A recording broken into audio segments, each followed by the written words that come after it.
In 1942, a Japanese military airplane bombed Oregon.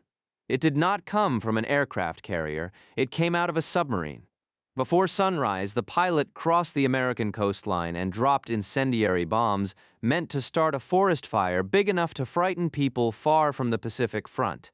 His name was Nobuo Fujita, and the submarine carrying him had already attacked Oregon once before. 3 months earlier, that same boat, I-25, had surfaced near the mouth of the Columbia River and opened fire on Fort Stevens, an American coastal artillery base. The fort had guns built to fight enemy ships. The Japanese submarine was right there. Yet the American batteries did not shoot back. That was not because the soldiers were asleep, it was an order. Fujita was aboard I-25 that night. When the submarine later returned to Japan, he would come back to Oregon with an even stranger method of attack, a tiny airplane hidden inside the submarine itself. To understand how an enemy submarine could get close enough to do any of this, go back to the first months after Pearl Harbor. In early 1942, the Pacific War looked terrifying from the American West Coast. Japan had struck Hawaii, seized territory across the Pacific, and pushed Allied forces backward from the Philippines to Southeast Asia. Japanese submarines were operating off the American coast. Coastal communities practiced blackouts. Observation posts watched the sky. People were told to be ready for an attack that might come much closer than anyone wanted to believe. One of the submarines operating there was I-25, commanded by Lieutenant Commander Meiji Tagami. It was a large, long-range submarine with a feature that sounds almost impossible today.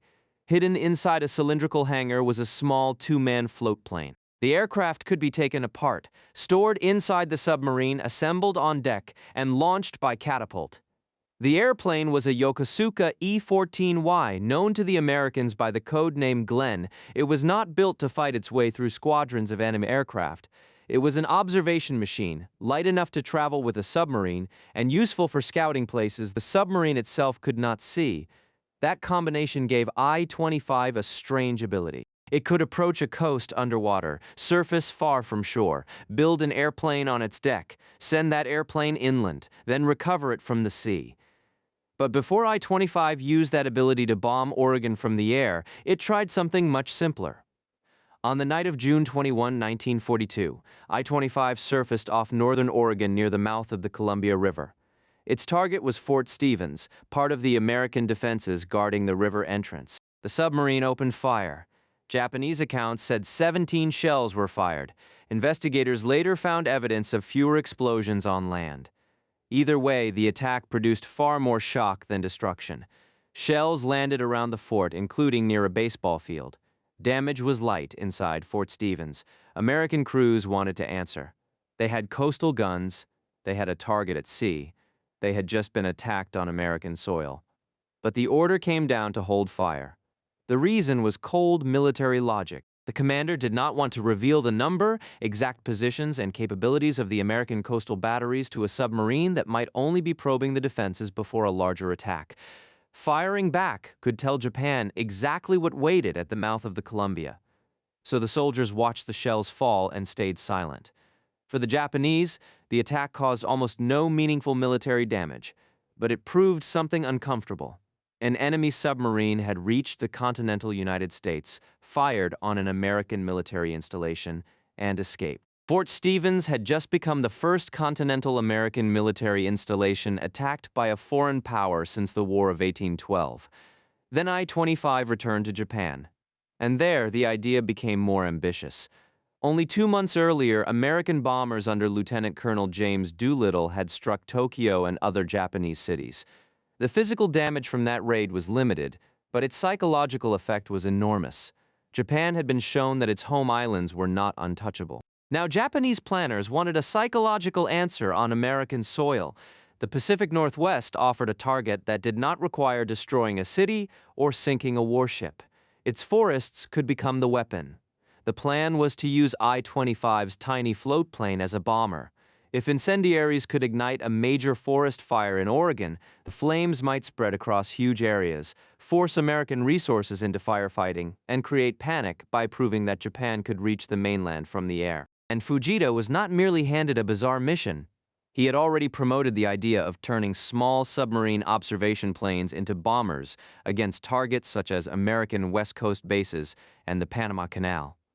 The pilot selected for the Oregon mission was Fujita himself. His observer was Shoji Okuda. I-25 left Japan in August and crossed the Pacific. By early September, the submarine was waiting off southern Oregon near Cape Blanco. The crew needed the right weather. A small floatplane trying to navigate through coastal fog and low clouds had little room for error. Before dawn on September 9th, the conditions finally looked good enough. The submarine surfaced. Then the crew opened the aircraft hangar. The Glen did not simply roll out ready to fly. Its components had been packed away to fit inside the submarine. On deck, sailors attached the wings, floats, and other sections. The engine was prepared. The aircraft was positioned on the launching rails. Inside the cockpit sat Fujita and Okuda. Their target was not a military base this time. It was the forest. The catapult fired. A Japanese airplane left the deck of a submarine in the Pacific and climbed toward the coast of Oregon. For anyone on land, there was almost no warning that such an aircraft could even be there. Fujita used the Cape Blanco lighthouse as a navigation point, crossed the coastline, and turned inland. The little aircraft flew roughly 50 miles over American territory, passing above heavily wooded mountains. Below him was exactly what the mission required, mile after mile of forest. Fujita released the incendiaries. The bombs fell into the trees at Wheeler Ridge. From the cockpit, the Japanese crew saw signs of fire below. Their mission appeared to be working, but Oregon gave them a problem Japan could not control. The forest was damp. Recent rain had made conditions far less favorable for a massive wildfire than the planners had hoped. Instead of an unstoppable wall of flame, the attack created a small fire. And on the ground, Americans were already looking for it. At 6:24 that morning, an aircraft warning service lookout on Mount Emily reported an unidentified low-flying aircraft. In the poor light, fog, and clouds, the observer could not clearly identify it. Hours later, smoke appeared in the mountains. At first, the smoke did not automatically mean enemy action. There had been lightning in the area. So the Forest Service initially considered the possibility of a lingering lightning fire. A lookout was sent toward the smoke with firefighting equipment. The trip was not simple. The fire was several miles across rough country with no convenient road leading to it. Other men started toward the same area from different directions. By late afternoon, the answer came back. This was not lightning. The men found a crater. Then they found pieces of steel. Then they found parts of a bomb.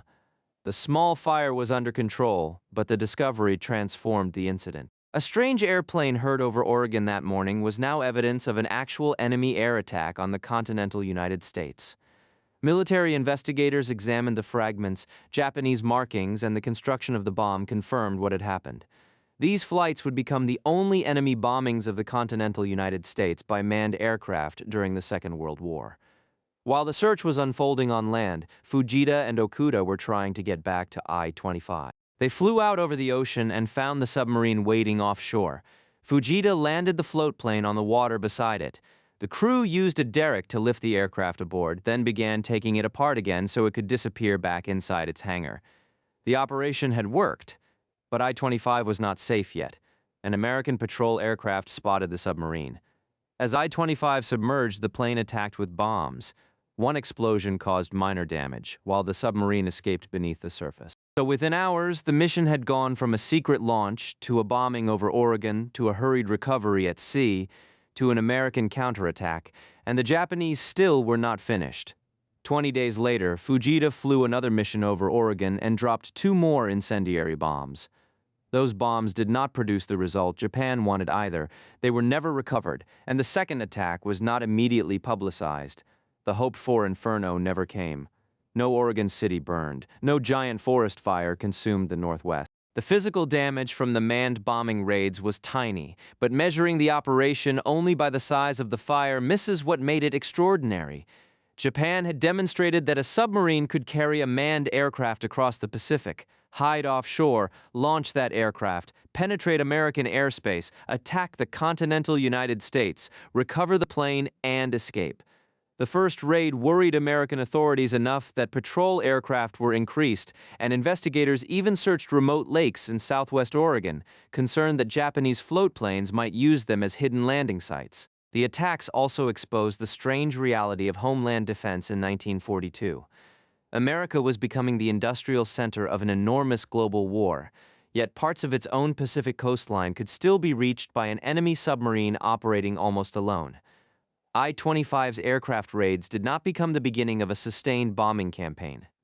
The tiny floatplane carried too little, the missions were risky, and submarine aircraft of that generation offered limited striking power. Japan would later develop much larger aircraft-carrying submarines, but the Oregon attacks remained a rare experiment, and because they caused so little damage, the story slowly slipped behind the much larger battles of the Pacific War. But for Nobuo Fujita, Oregon did not disappear. 20 years later, in 1962, the town of Brookings invited the man who had bombed the nearby forest to return. The idea was controversial. Some residents, including veterans, strongly opposed welcoming a former enemy pilot. Fujita himself was unsure what kind of reception waited for him. He came anyway. During the visit, Fujita presented Brookings with his family's centuries-old samurai sword, the sword he had carried during the war. It was offered as a gesture of peace and friendship.